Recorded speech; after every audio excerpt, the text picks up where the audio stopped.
nga requisite or matawag nato nga una niini dunay legal capacity of the contracting parties. So kining duha dili naman ni sila ubos 18, pwede na gyud sila kaslon mga higala, mga igsuon. Dayon biologically babae o lalaki. Amen.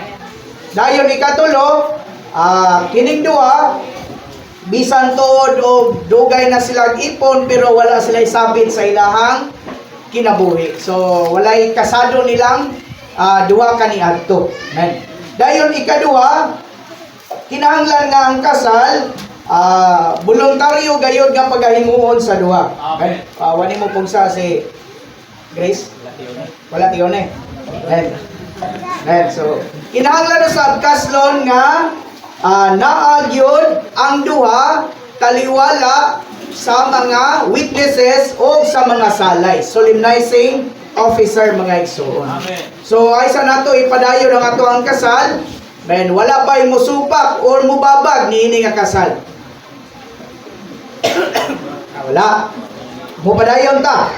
Ikaduha nga requisite sa kasal, mga higala, mga igsoon, ang kasal ipahigayon diha sa authorized nga solemnizing officer.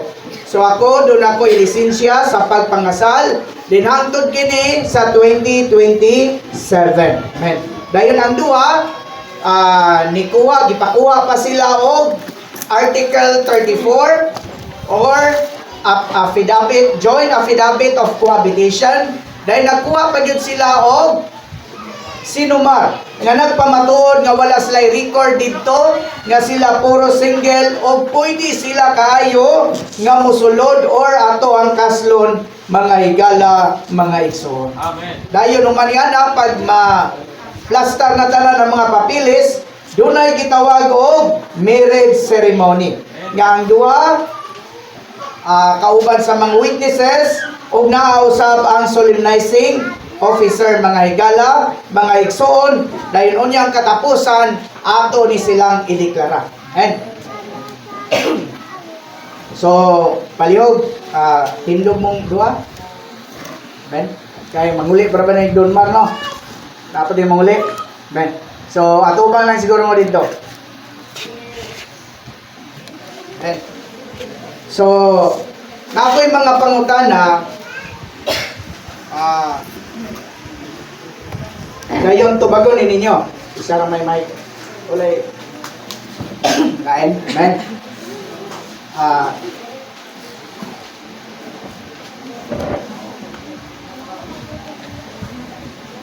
May isa ka mic.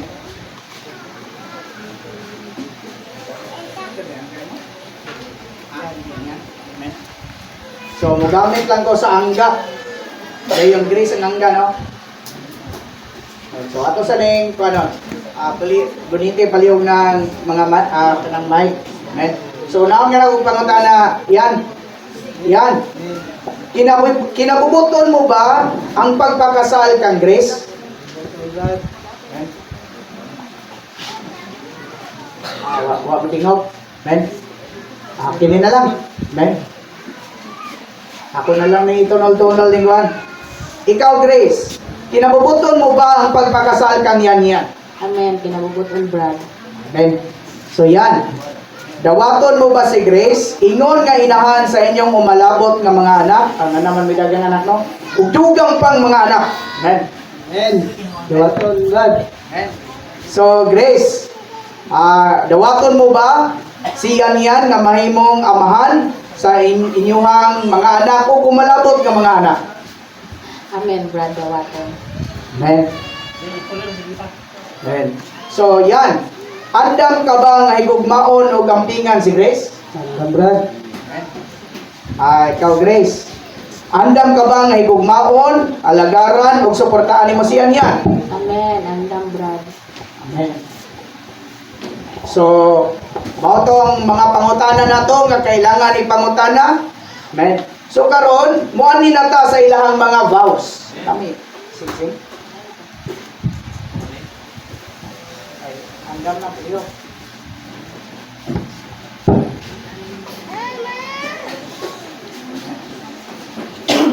So kini magdungan mo og sulti. Repeat after me.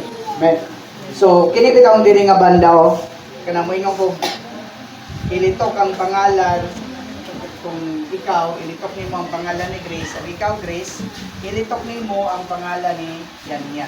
Amen. Amen. Pero amen. Pag ako si ang ngalan sa ninyo dayon siya dayon. Okay? Amen. Ako si ngalan nimo. Grace. Ay, palayaw. O hindi palayaw. Amen. Sige, usbo na to. Ako si Ganyan. Grace. nagsaad atubangan sa Dios o sa mga saksi. Dungan mong duha. Nagsaad. Saat.